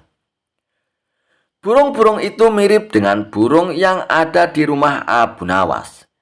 Abu Nawas pun segera berkata kepada sekawanan burung itu, "Wahai burung, aku ingin menyampaikan pesan dari saudaramu, bahwa saat ini saudaramu terkurung di dalam sangkar yang ada di dalam rumahku. Kalian jangan mencarinya, karena saat ini saudaramu telah menjadi milikku," kata Abu Nawas. Mendengar kabar tersebut, salah satu burung tiba-tiba pingsan dan terjatuh mengenai kaki Abu Nawas. Lalu Abu Nawas pun memungutnya dan membolak-balik badan si burung. Aneh, burung ini mendadak mati. Mungkin ia kaget karena mendengar kabar saudaranya sekarang terpenjara dalam sangkar dan jauh berada di negeriku, kata Abu Nawas dalam hatinya. Abu Nawas pun tidak mau ambil pusing atas kejadian ini. Hal terpenting dia adalah menyampaikan pesan si burung kepada saudara-saudaranya. Abu Nawas pun lalu memutuskan berlayar kembali dan pulang ke negerinya. Setibanya di rumah, ia memberitahu kepada burungnya bahwa permintaannya telah disampaikan. "Bagaimana kabar saudara-saudaraku? Apakah mereka baik-baik saja?" tanya si burung kepada Abu Nawas. "Semuanya baik-baik saja, tapi ada salah satu burung yang tiba-tiba langsung mati saat mendengar kabar kalau kau sekarang berada di sini," kata Abu Nawas. Mendengar berita yang disampaikan oleh Abu Nawas, burung yang ada di sangkar itu pun tiba-tiba pingsan dan jatuh. Spontan saja Abu Nawas menjadi kaget dan segera mengambil burung tersebut. Setelah dibolak-balikkan, ternyata burungnya mati mendadak. Apakah mungkin ini gara-gara mendengar kabar kalau saudaranya telah mati? Ia sangat terkejut sampai mengalami kematian, pikir Abu Nawas. Abu Nawas pun menjadi sedih sekali.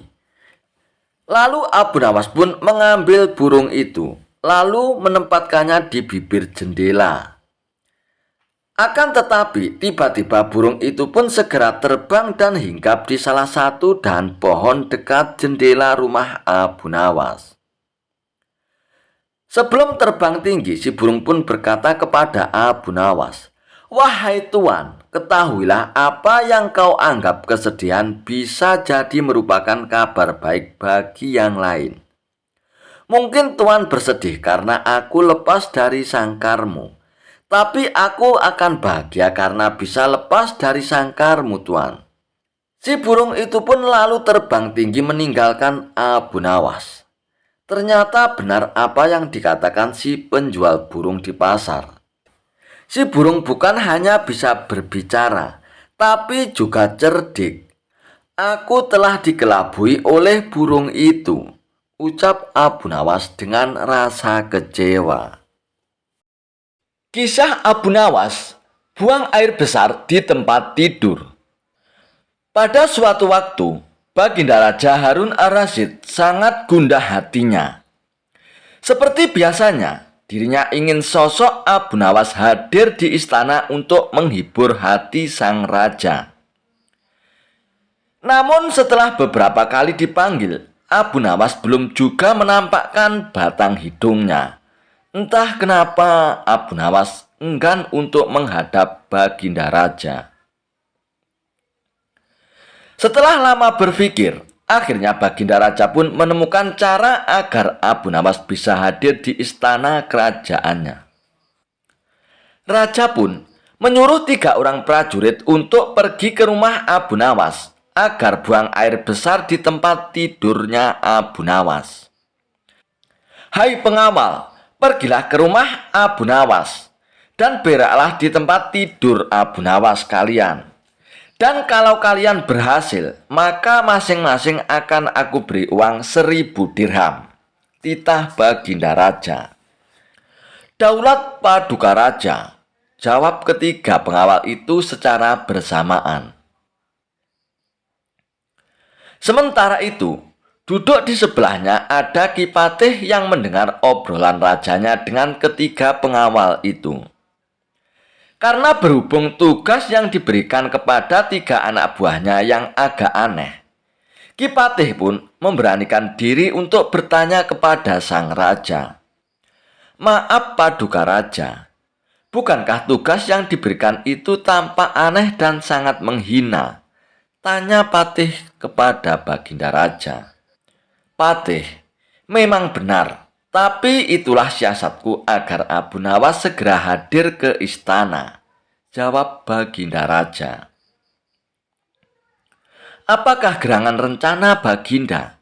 tanya Patih lagi. "Nanti kamu akan segera mengetahuinya. Dan sekarang kamu ikutilah ketiga anak buahmu itu, dan intailah mereka, dan sampaikan juga kepada Abu Nawas, bila dia berhasil menggagalkan tugas pengawalku itu, maka Abu Nawas akan aku beri uang 3.000 dirham.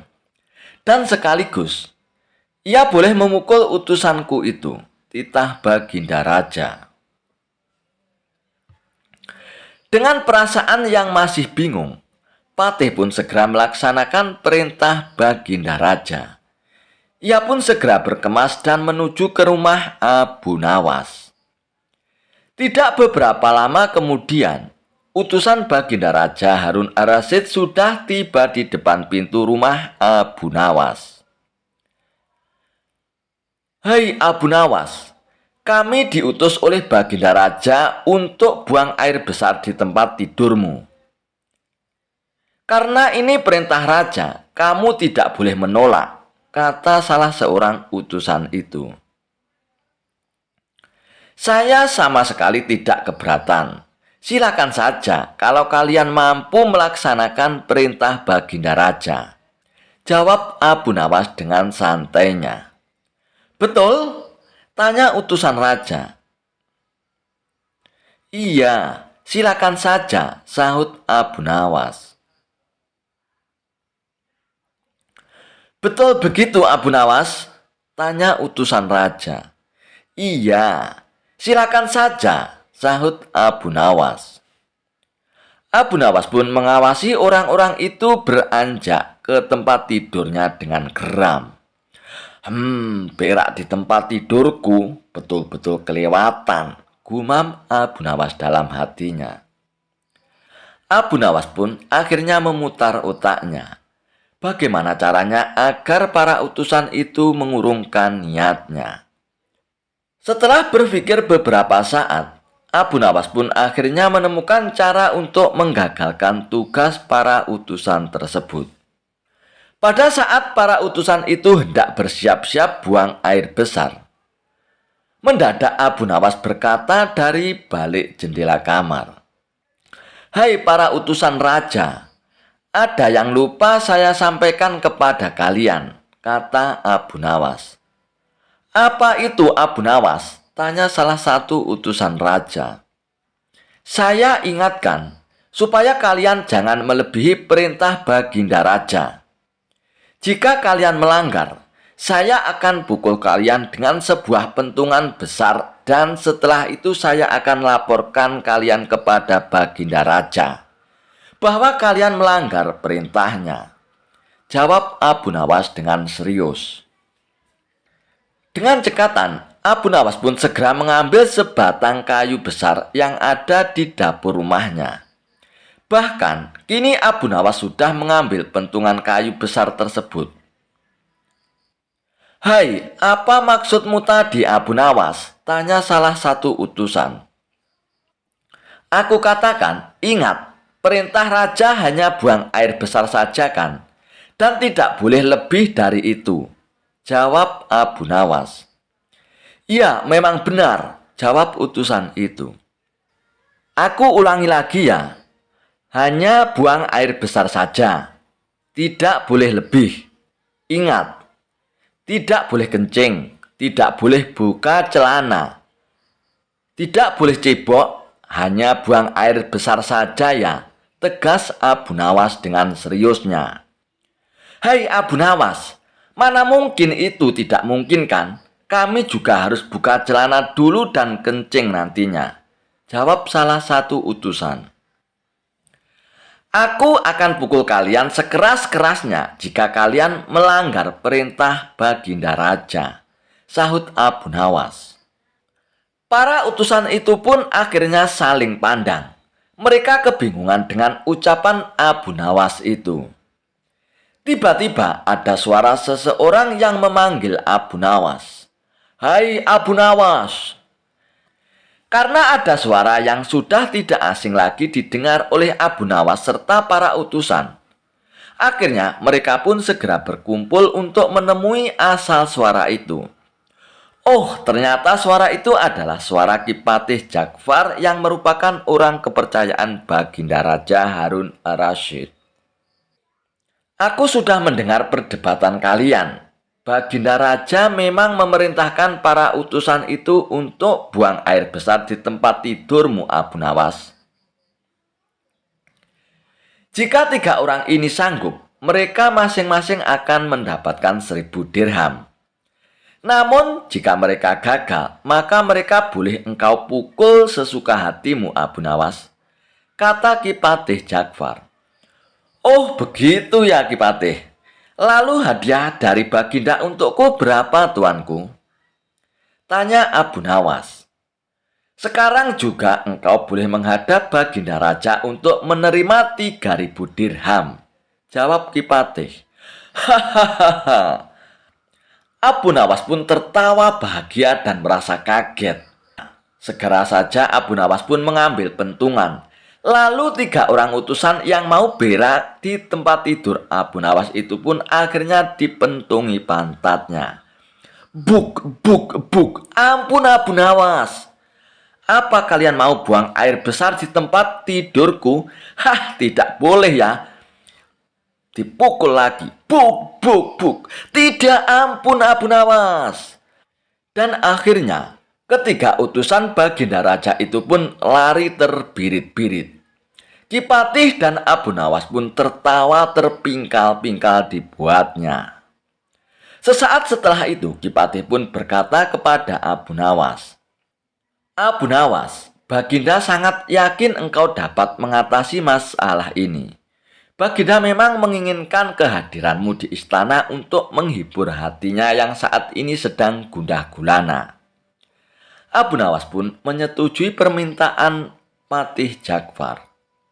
Dan akhirnya mereka pun bergegas menuju istana untuk menemui Baginda Raja. Kisah Abu Nawas dan telur unta. Suatu hari Baginda Raja Harun ar-Rasyid diserang penyakit yang sangat aneh. Tubuhnya terasa kaku dan pegal semua. Suhu badannya naik dan dia tidak kuat untuk melangkah. Kondisi ini membuat Baginda tidak nafsu makan sehingga sakitnya bertambah parah. Berbagai tabib sudah didatangkan ke istana untuk mengobati Baginda Raja. Akan tetapi tidak satu pun yang berhasil. Baginda Raja tidak mau menyerah begitu saja. Tekad beliau untuk segera sembuh dan beraktivitas lagi sangatlah besar. Baginda Raja akhirnya membuat sebuah pengumuman sayembara. Barang siapa dapat menyembuhkan Baginda Raja, maka dia akan diberikan hadiah yang besar.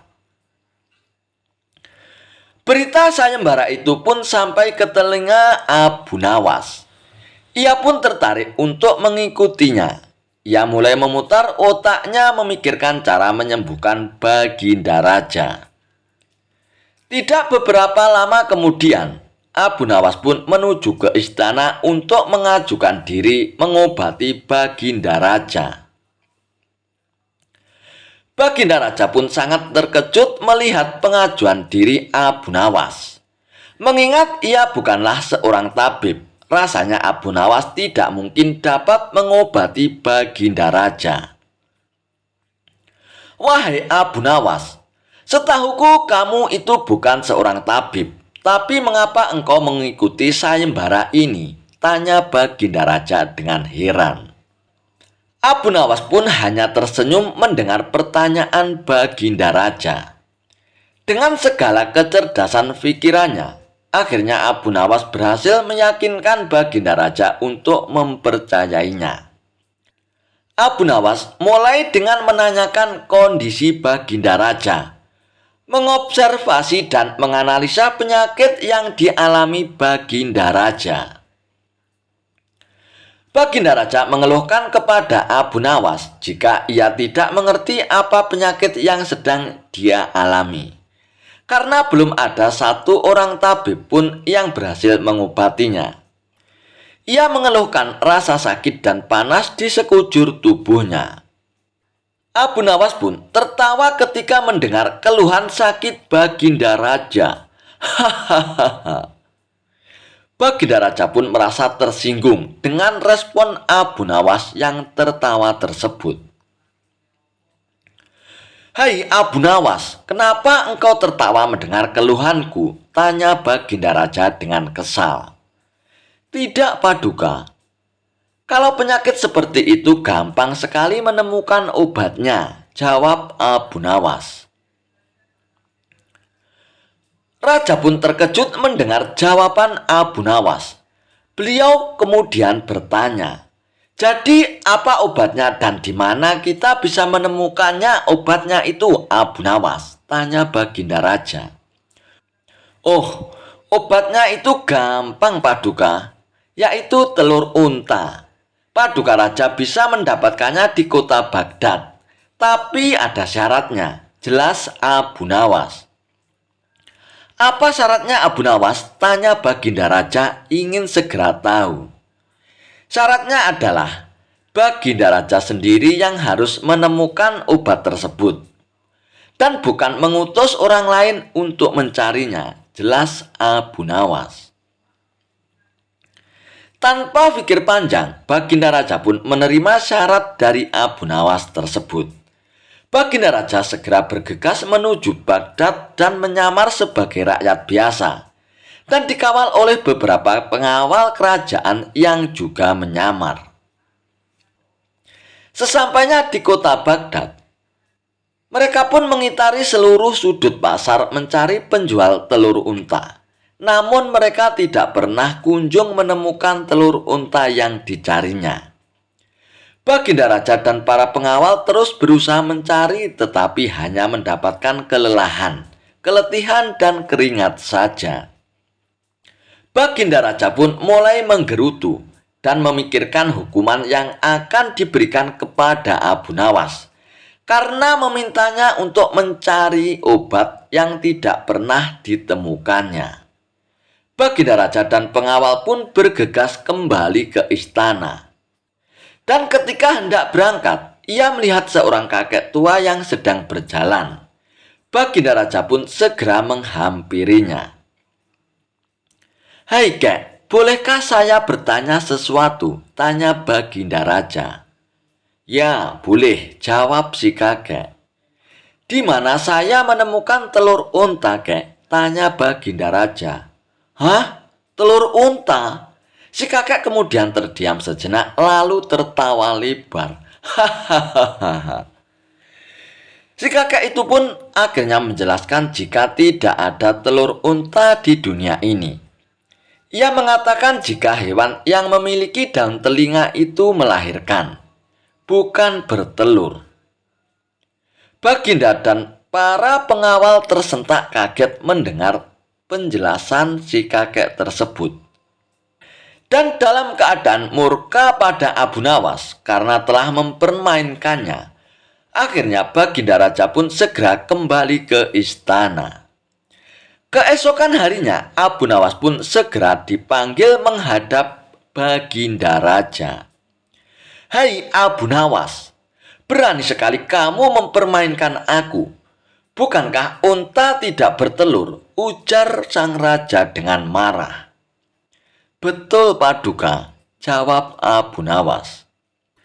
Tanpa penjelasan lebih lanjut dari Abu Nawas, Baginda Raja pun langsung memerintahkan pengawalnya untuk memberikan hukuman berat kepada Abu Nawas. "Tunggu dulu, Baginda. Sebelum Baginda menghukum hamba, bolehkah hamba bertanya bagaimana kabar Baginda sekarang? Tanya Abu Nawas. Alhamdulillah, aku sangat sehat sekarang dan begitu bersemangat ingin segera memberikan hukuman kepadamu Abu Nawas. Jawab Baginda Raja tanpa menyadari jika itu adalah pertanyaan jebakan Abu Nawas. Berarti hamba berhasil menyembuhkan Paduka Raja, jawab Abu Nawas. Baginda Raja pun terdiam. Ia mulai menyadari jika sebelumnya adalah taktik Abu Nawas menyembuhkan dirinya meskipun dengan cara yang tidak masuk akal. Baginda Raja pun tidak dapat berkata apa-apa selain mengakui kecerdikan Abu Nawas.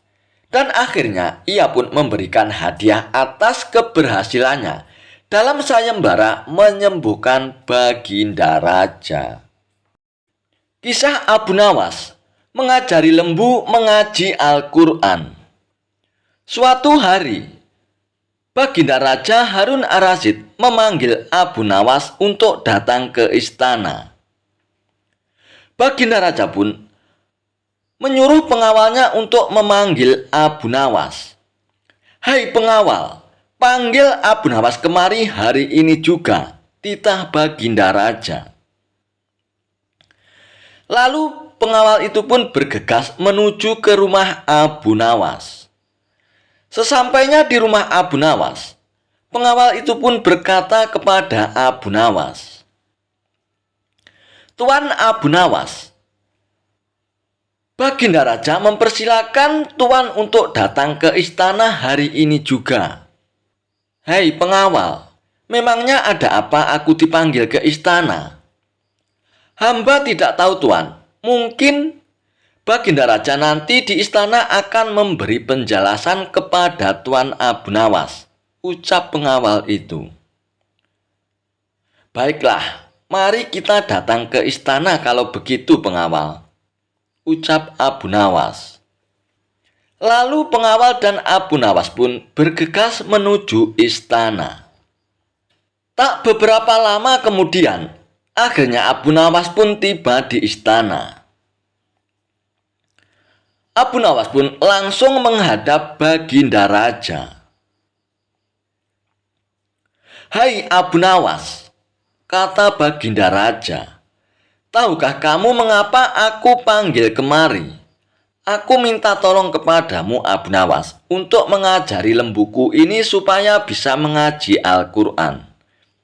Jika lembuku ini tidak dapat mengaji, niscaya aku akan menyuruh mereka untuk membunuhmu, titah Baginda Raja. Baiklah tuanku yang mulia, jawab Abu Nawas. Titah Paduka yang mulia hamba junjung di atas kepala hamba. Kemudian Abu Nawas pun disuruh pulang dengan membawa seekor lembu. Sesampainya di rumah, lembu itu pun diikat erat-erat pada sebatang pohon kurma. Esok harinya, Abu Nawas mulai memukul lembu itu dengan sebuah cambuk rotan sampai setengah mati. Ketika binatang itu hampir mengamuk, Abu Nawas mengucapkan kata atau. Perkataan itulah yang diajarkan Abu Nawas kepada lembu itu sambil tetap mengayunkan cambukannya terhadap lembu tersebut. Pekerjaan itu ia lakukan setiap hari pagi sampai tengah hari dan dari zuhur sampai maghrib selama beberapa hari. Sehingga tidak terfikirkan untuk menghadap Baginda Raja ke istana. Setengah bulan kemudian, Baginda Raja pun menyuruh seorang pengawal untuk melihat ke rumah Abu Nawas. Apakah Abu Nawas mampu mengajari lembu itu untuk mengaji? Namun, apa yang disaksikan oleh pengawal itu di rumah Abu Nawas tiada lain adalah cambukan yang dilancarkan oleh Abu Nawas ke badan lembu itu sambil berkata, atau, sampai binatang itu kesakitan setengah mati. Melihat kejadian itu, maka pengawal itu pun melaporkan hal itu kepada Baginda Raja. "Mohon ampun Baginda Raja," kata pengawal itu sesampainya di istana. "Hamba melihat Abu Nawas sedang mengajar lembu itu di belakang rumah dengan sebuah cambuk rotan yang besar. Jika tali pengikatnya tidak kuat, pastilah lembu itu lepas dan mengamuk Paduka. Yang diajarkan tidak lain hanyalah 3 patah kata, yaitu atau. Mendengar penjelasan pengawal itu, Baginda Raja pun terheran-heran. Setelah berpikir sejenak, Baginda Raja pun bertitah, "Hai pengawal, panggil kemari Abu Nawas sekarang juga. Aku mau tahu apakah lembu itu sudah bisa mengaji atau belum." Tidak lama kemudian, Abu Nawas pun sampai di istana. "Hai Abu Nawas, sudahkah engkau mengajari lembuku itu dan apakah lembu itu sudah bisa mengaji Al-Quran?" tanya Baginda Raja. "Sudah bisa sedikit-sedikit ya tuanku," jawab Abu Nawas. "Tadi aku suruh seorang pengawal untuk melihat ke rumahmu. Katanya engkau mengajari lembu itu 3 kalimat, atau. Aku mau tahu apa arti perkataan itu Abu Nawas?" tanya Baginda Raja. "Ampun beribu ampun Paduka," kata Abu Nawas. "Arti atau itu adalah, jika bukan lembu itu yang mati, atau hamba, atau tuanku, atau tidak ada salah seorang yang mati, hamba tidak akan puas. Sebab sampai habis umurnya sekalipun, binatang itu tidak akan bisa mengaji Al-Quran. Itu sebabnya binatang itu hamba cambuk agar mati. Dengan demikian, hamba senang karena pekerjaan hamba dapat selesai Paduka. Atau hamba yang mati atau Paduka yang mati, atau salah satu barulah habis perkara lembu tersebut Paduka," ucap Abu Nawas. Mendengar penjelasan Abu Nawas, Baginda Raja pun terperanjat dari tempat duduknya. Ia pun tidak dapat berkata sepatah kata pun. Setelah merenung sejenak, Baginda Raja pun berkata, "Kalau begitu, lembu itu boleh kamu ambil atau kamu jual, atau kamu sembelih dan kamu masak Abu Nawas." "Terima kasih banyak Paduka yang mulia," ucap Abu Nawas. Lalu ia pun mohon diri pulang ke rumahnya dengan langkah ringan dan hati yang senang. Kisah Abu Nawas berak di atas raja hingga dijatuhi hukuman mati. Apa jadinya jika ada orang yang tidak punya akhlak terhadap rajanya? Pasti sang raja akan sangat marah hingga bisa memberikan hukuman yang cukup berat kepada orang tersebut. Dan hal inilah yang juga dilakukan oleh Abu Nawas kepada Baginda Raja Harun Ar-Rasyid. Sudah berkali-kali Abu Nawas menjebak dan menjahili Baginda Raja Harun Ar-Rasyid dan membuat sang raja sangat murka. Walaupun sudah sering mendapat hukuman dari sang raja, namun rupanya Abu Nawas tidak ada kapoknya membuat ulah terus. Salah satu kelakuan gila Abu Nawas yaitu pernah berak di atas Baginda Raja. Peristiwa lucu inilah yang membuat Baginda Raja sangat marah dan memberikan hukuman mati kepada Abu Nawas. Dikisahkan, pada suatu hari Baginda Raja Harun Ar-Rasyid mengadakan suatu perjalanan untuk menjelajahi hutan-hutan. Dan untuk kegiatan itu, lalu Baginda Raja pun mengajak Abu Nawas dan beberapa pengawal untuk menemaninya. Sang raja juga mengingatkan kepada pengawalnya untuk selalu menjaga kebersihan lingkungan. Dan menjaga kebersihan lingkungan adalah salah satu undang-undang yang harus dipatuhi oleh seluruh rakyat negeri itu.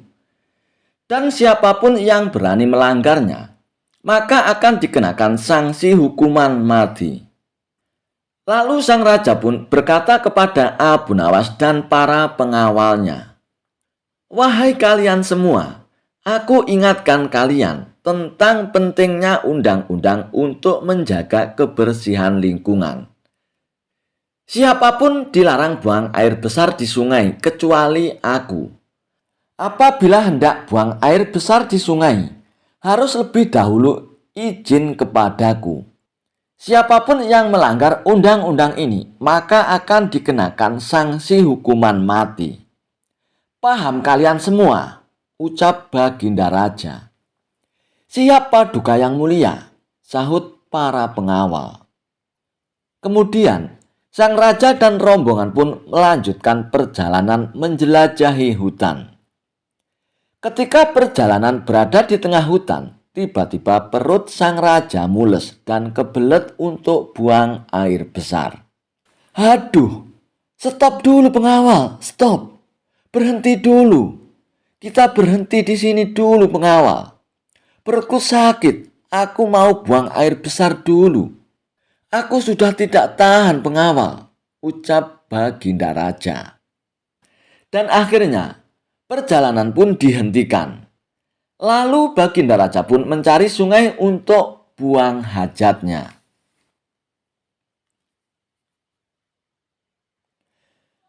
Setelah menemukan sungai, sang raja pun lalu buang hajat di aliran sungai itu.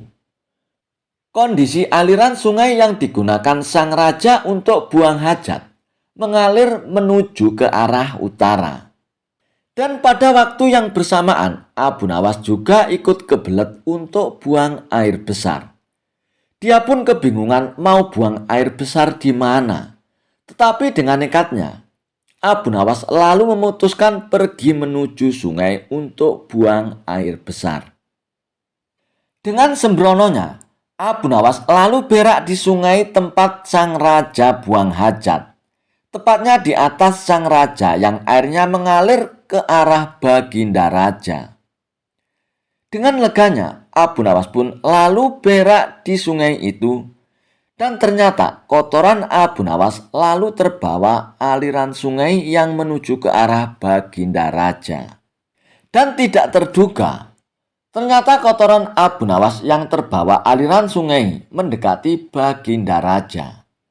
Dan ketika Baginda Raja melihat ada pisang goreng yang menuju ke arahnya, beliau pun lalu marah dan naik pitam. "Hei, siapa yang buang air besar di atasku dan beraninya buang air besar di sungai ini? Ini kotoran siapa? Kurang ajar ini, tidak ada akhlak," ucap Baginda Raja dengan wajah geram. Dan tentu saja peristiwa ini melanggar undang-undang yang sudah dibuat oleh Baginda Raja. Lalu Baginda Raja pun memerintahkan pengawalnya untuk mencari tahu siapa yang berani berak di sungai itu. Dan setelah diselidiki, ternyata itu semua adalah perbuatan Abu Nawas. Dan atas perbuatan dan kesalahan itu, lalu Abu Nawas pun dibawa ke pengadilan kerajaan. Setelah menjalani sidang pengadilan, kerajaan pun akhirnya memutuskan memberikan sanksi hukuman mati kepada Abu Nawas. Namun, sebelum Abu Nawas dihukum mati, kerajaan memberikan sebuah kesempatan terakhir kepada Abu Nawas untuk membela diri. "Wahai Abu Nawas, atas kesalahanmu melanggar undang-undang, kamu dijatuhi hukuman mati. Namun kerajaan memberikan suatu kesempatan kepadamu untuk membela diri Abu Nawas. Silakan memberikan pembelaan Abu Nawas," seru Baginda Raja. Lalu Abu Nawas pun memutar-mutar otaknya untuk melakukan pembelaan.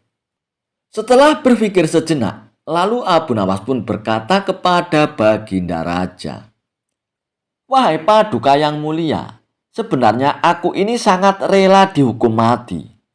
Tapi perkenankanlah hamba untuk menyampaikan beberapa alasan hingga hamba berani berak bersama Paduka di sungai. Sebenarnya, Justru itu bukti atas kesetiaan hamba kepada Paduka yang mulia, ucap Abu Nawas. Mendengar perkataan Abu Nawas membuat Baginda Raja pun terheran-heran dan tidak mengerti maksud Abu Nawas. "Wahai Abu Nawas, apa maksudmu dari perkataan itu?" tanya Baginda Raja. "Wahai Paduka yang mulia, maksud hamba adalah bahwa kotoran Paduka yang mulia harus hamba kawal dengan kotoran hamba kemanapun kotoran Paduka yang mulia pergi. Dan kotoran hamba harus berada di belakang kotoran Paduka yang mulia. Dan ini adalah akhlak dan bukti kesetiaan hamba kepada Paduka yang mulia. Justru yang harus dihukum mati adalah rakyat Baginda Raja yang berani berak di bawah aliran sungai Baginda Raja berak. Karena kotorannya telah lancang berani mendahului kotoran Paduka yang mulia." Mendengar penuturan Abu Nawas, Baginda Raja pun termanggut-manggut kagum atas alasan Abu Nawas yang masuk akal itu. Dan atas alasan itulah akhirnya Abu Nawas pun terbebas dari hukuman mati. Dan tidak hanya itu, Abu Nawas pun malah justru diberikan hadiah oleh Baginda Raja atas jasa dan pengorbanan Abu Nawas kepada Baginda Raja. Jawaban cerdas Abu Nawas ketika ditanya, "Allah sedang apa sekarang?" Dikisahkan, suatu hari banyak tamu yang berkumpul di istana Baginda Raja Harun ar-Rasyid. Ternyata tamu tersebut adalah para ulama. Mereka bercengkrama dan membicarakan masalah agama hingga urusan negara. Di sela-sela waktu santainya, para ulama tersebut menerima pertanyaan dari Baginda Raja. "Adakah di antara kalian yang tahu kira-kira Allah sedang apa sekarang?" tanya Baginda Raja kepada para ulama. Baginda Raja selalu memberikan pertanyaan-pertanyaan unik dan tak lazim. Tidak mengherankan, memang begitulah karakter dari Baginda Raja. "Apakah Paduka tidak mempercayai keberadaan Allah?" tanya balik salah satu dari para ulama tersebut. "Saya sangat percaya adanya Allah, dan saya percaya Allah maha segala-galanya, menguasai segala alam semesta dan alam akhirat. Dan yang saya tanyakan, kira-kira Allah sedang apa sekarang?" tanya Baginda Raja lagi. Para ulama pun saling memandang satu sama lain. Mereka tidak tahu harus menjawab apa. Tidak selayaknya Baginda Raja bertanya seperti itu. "Jangan samakan zat Allah dan manusia," kata mereka. "Sudah saya katakan, saya tidak menyamakan zat Allah dengan apapun, apalagi dengan manusia. Saya hanya penasaran kira-kira Allah sedang apa sekarang. Kalau tidak tahu, bilang saja tidak tahu," balas Baginda Raja. Sejenak suasana pun menjadi hening. Baginda Raja pun teringat dengan sosok Abu Nawas. "Apakah mungkin Abu Nawas bisa menjawab pertanyaanku ini?" ujar Baginda Raja dalam hatinya. Lalu Baginda Raja pun menyuruh para pengawalnya untuk segera menjemput Abu Nawas. Bergegaslah beberapa pengawal pergi menuju tempat tinggal Abu Nawas. Tetapi saat itu Abu Nawas sedang tidak berada di rumah. Dan menurut istrinya, dia sedang berada di warung. Para pengawal itu pun langsung bergegas menuju warung tempat Abu Nawas nongkrong bersama kawan-kawannya. "Wahai Abu Nawas, kamu dipanggil Baginda Raja untuk menghadap sekarang," ujar salah satu pengawal. Dengan pakaian seadanya, Abu Nawas pun bergegas ke istana bersama dengan beberapa pengawal istana. Saat tiba di istana, terlihat beberapa ulama sedang berkumpul. Baginda Raja tampak duduk berwibawa di atas singgasananya. Setibanya di istana, Baginda Raja pun langsung memanggil Abu Nawas. "Wahai Abu Nawas, kemarilah," titah Baginda Raja. Abu Nawas pun segera menuju ke depan setelah menyapa para ulama. Belum sempat Abu Nawas untuk duduk dengan sempurna. Tanpa basa-basi, Baginda Raja bertanya kepada Abu Nawas. "Wahai Abu Nawas, saya mau menguji kecerdasanmu. Apakah kamu bisa menjawabnya atau tidak?"